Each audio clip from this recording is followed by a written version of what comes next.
अतिथि शिक्षकों की नियुक्ति के संबंध में एक बहुत ही महत्वपूर्ण सर्कुलर लोक शिक्षण संचालनालय मध्य प्रदेश भोपाल द्वारा 4 जनवरी 2022 को जारी किया गया, जिसका विषय है अतिथि शिक्षक व्यवस्था विषयक। और आदेश में बताया गया कि यदि किसी विद्यालय में वास्तविक रूप से अतिथि शिक्षकों की आवश्यकता है, तब इनकी नियुक्ति कैसे कर सकते हैं और इसकी पूरी प्रोसेस क्या है। साथ ही प्रोसेस को कुछ सरल भी किया गया है।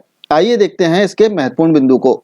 आदेश के दूसरे बिंदु में बताया गया कि विद्यालयों में अतिथि शिक्षक की आवश्यकता का आकलन एवं अतिथि शिक्षक पोर्टल में अपडेशन संबंधी कार्रवाई अब जिला शिक्षा अधिकारी स्तर से की जाएगी, जो कि पहले डीपीआई के द्वारा की जाती थी।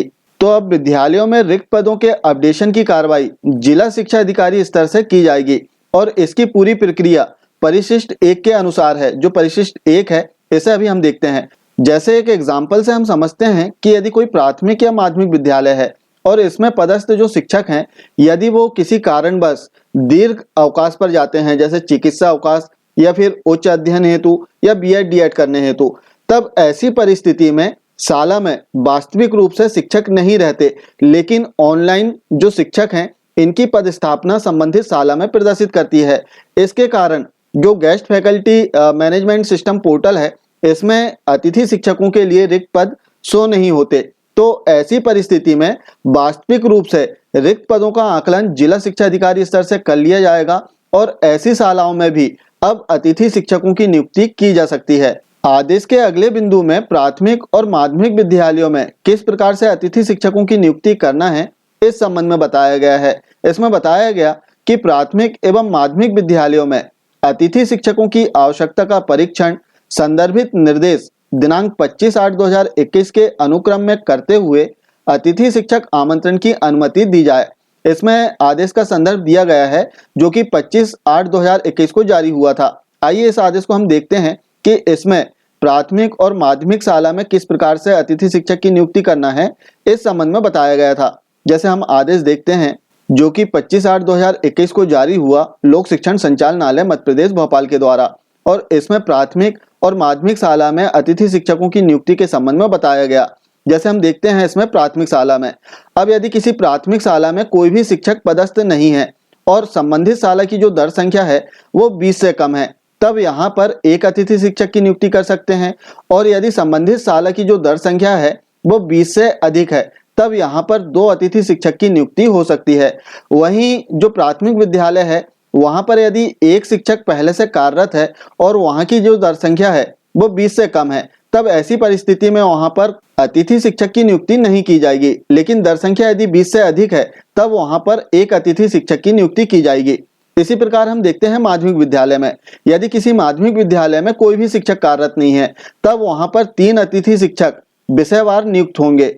अब यदि माध्यमिक विद्यालय में एक शिक्षक पूर्व से कार्यरत है, तब वहां पर 2 अतिथि शिक्षक विषयवार नियुक्त होंगे, और यदि पूर्व से 2 शिक्षक कार्यरत हैं, तब एक अतिथि शिक्षक विषयवार वहां पर नियुक्त किया जा सकता है। साथ ही अतिथि शिक्षकों की नियुक्ति शाला में दर संख्या के आधार पर विषयवार भी होती है। अब शिक्षकों का प्रश्न आ रहा था कि कितनी दर संख्या में हम किस विषय के अतिथि की नियुक्ति कर सकते हैं। तो माध्यमिक शाला के लिए यदि हम देखें, तो माध्यमिक शाला में प्रथम 105 छात्र होने पर यहाँ पर पहला पद गणित, दूसरा पद अंग्रेजी एवं तीसरा पद सामाजिक विज्ञान का होगा। वहीं यदि दर संख्या 105 से 140 तक है, तब इसमें जो चौथा पद है वो संस्कृत, उर्दू, मराठी या गुजराती का होगा। अब 141 से 175 तक की यदि दर संख्या है, तब 5वां पद विज्ञान विषय अंतर्गत जीव विज्ञान का होगा, और दर संख्या 176 से 209 तक है, तब वहां पर जो अगला पद है 6वां पद वो सामाजिक विज्ञान का होगा, जिसमें हिंदी विषय सहित होगा। और 210 से अधिक होने पर प्रति 35 छात्र पर एक शिक्षक उपरोक्त क्रम में, जैसे जो क्रम दिया गया है, इस क्रम में अगले शिक्षकों की नियुक्ति कर सकते हैं प्रति 35 छात्र पर। इसी प्रकार प्राथमिक विद्यालयों में भी पदों की संरचना दी गई है। जैसे हम प्राथमिक विद्यालय के लिए पद संरचना देखें, तो इसमें 60 बच्चों तक 2 शिक्षक नियुक्त होंगे। वहीं 61 से 90 बच्चों पर 3 शिक्षक, 91 से 120 बच्चों तक 4 शिक्षक, 121 से 200 बच्चों तक 5 शिक्षक नियुक्त किए जाएंगे। इसके अतिरिक्त 150 से अधिक बच्चे होने पर 5 शिक्षक एवं 1 प्रधान अध्यापक का प्रावधान है। इसके अतिरिक्त इसमें 200 से अधिक बच्चे होने पर 1:40 के अनुसार प्रधान अध्यापक को छोड़कर शिक्षक रखे जाना है। तो यदि सामान्य रूप से हम देखें तो प्राथमिक विद्यालय में 30 छात्रों पर एक शिक्षक और माध्यमिक विद्यालय में 35 छात्रों पर एक शिक्षक नियुक्त किया जाता है। इसी प्रकार आदेश में हाई स्कूल एवं हायर सेकेंडरी विद्यालयों में भी पदों के संबंध में बताया गया। इसमें बताया है कि संचालनालय के निर्देश दिनांक 4 जनवरी 2022 में शिक्षकों के अध्यापन संबंधी निर्देशों का पालन सुनिश्चित किया जाए, जो कि 4 जनवरी 2022 को आदेश जारी हुआ था। इस संबंध में इसमें जानकारी दी गई है। इस आधार पर हाई स्कूल एवं हायर सेकेंडरी विद्यालयों में अतिथि शिक्षकों की नियुक्ति की जा सकती है। अब इसमें हम देखते हैं सबसे महत्वपूर्ण बिंदु कि यदि आपकी शाला में वास्तविक रूप से अतिथि शिक्षक की आवश्यकता है, तब इसके लिए आपको क्या प्रोसेस करना होगा। तो इसकी प्रोसेस परिशिष्ट 1 में बताई गई है। जैसे हम परिशिष्ट 1 देखते हैं। परिशिष्ट 1 में बताया गया कि विमर्श पोर्टल में विद्यालय द्वारा की जाने वाली कार्रवाई। सबसे पहले इसमें हाई स्कूल एवं हायर सेकेंडरी के जो विद्यालय हैं, इन्हें क्या कार्रवाई करना है, इस संबंध में बताया गया। तो हाई स्कूल तथा हायर सेकेंडरी स्कूल की प्रविष्टि संबंधित प्रचार द्वारा स्कूल के लॉगिन से की जाएगी। यदि हाई स्कूल और हायर सेकेंडरी विद्यालयों में अतिथि शिक्षकों की आवश्यकता है, तब इसकी जानकारी सबसे पहले प्रचार को विमर्श पोर्टल पर अपने लॉगिन आईडी और पासवर्ड से दर्ज करना है और इसके उपरांत जिला स्तर से इसका वेरिफिकेशन होगा और वेरिफिकेशन हो जाने के उपरांत guest faculty management system portal पर रिक्त पदों की जानकारी अपडेट कर दी जाएगी। अब प्राथमिक और माध्यमिक विद्यालयों के लिए क्या कार्रवाई करना है यदि अतिथि शिक्षक की आवश्यकता है, तो इसके लिए इस संबंध में बताया गया कि प्राथमिक एवं माध्यमिक विद्यालयों की आवश्यकता की प्रविष्टि विकासखंड शिक्षा अधिकारी द्वारा विकासखंड के लॉगिन से की जाएगी। अर्थात इसमें स्पष्ट कर दिया गया है कि यदि किसी प्राथमिक और माध्यमिक विद्यालय में वास्तविक रूप से अतिथि शिक्षक की आवश्यकता है, तब जो आवश्यकता है इसकी प्रविष्टि विकासखंड शिक्षा अधिकारी के लॉगिन आईडी और पासवर्ड से विमर्श पोर्टल पर की जाना है। और अतिथि शिक्षक की यदि प्राथमिक और माध्यमिक शाला में आवश्यकता है, तब इसकी जानकारी विकासखंड स्तर से आपसे पूछी जाएगी। तब आप अपनी जानकारी दे सकते हैं या आप अपना आवेदन भी विकासखंड शिक्षा अधिकारी कार्यालय को दे सकते हैं। अब कार्रवाई कैसे करना है इस संबंध में भी बताया गया है। जैसे हम देखते हैं कि लॉगिन उपरांत निम्नलिखित जानकारी दर्ज की जाए। सबसे पहले अतिथि शिक्षक की आवश्यकता है, यस या नो, इसमें जानकारी देना है। इसके उपरांत अतिथि शिक्षक वर्ग जिसकी आवश्यकता है, अर्थात वर्ग 1 की आवश्यकता है, 2 की आवश्यकता है या वर्ग 3 के अतिथि शिक्षक की आवश्यकता है।